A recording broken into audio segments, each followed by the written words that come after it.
I'm going to show you how to take this printable and make it into a really cute, see how cute that is, and make it into a really cute DIY sign for your tier tray. Just a little something to fill up your tier tray. So I'm looking to add a little something extra to my St. Patrick's Day tier tray. So I made this really cute printable, and for a limited time it's going to be available absolutely free to you on my website. Just make sure you go to the link that is with this post and you can grab that free printable on the website.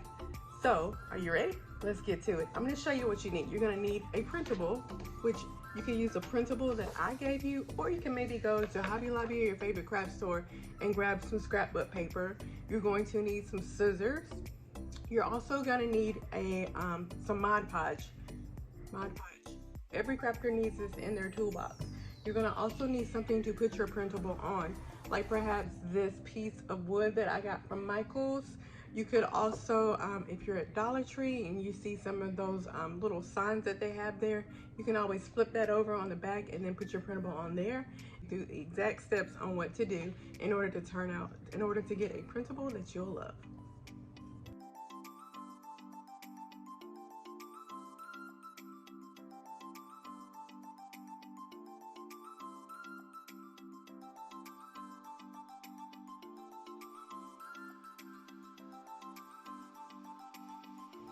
So the first thing that I'm going to do for this project is paint my wooden surface black.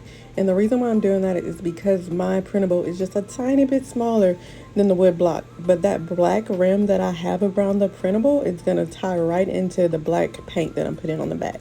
The next thing that I'm going to do is cut out my printable and get it ready to put on top of my wood surface.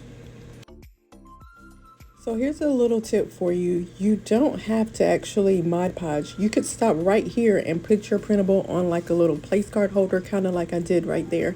But for this video, I'm going to go ahead and put it on my wood surface. So I've cut out my printable, and now I'm going to get some Mod Podge and I'm going to put it on the back of my printable, making sure to get the edges.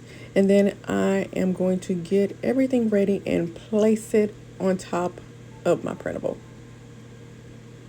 On my wood block. Now once I get it on there, I want to make sure that it's lined up, and I also want to take something like a credit card or a squeegee to kind of just press the sign down. Make sure you get those edges though and keep pressing down with that credit card. Now if you are using a printable that has ink, at this point be careful because the ink could run, so you may want to wait until it's dry before you put that final bit of Mod Podge on the top. That's what I do. Whenever I get it set up and everything's good, I put just a thin layer of Mod Podge on the top to kind of seal it. But I'm just going to keep working here, and then in a minute I will show you the finished product.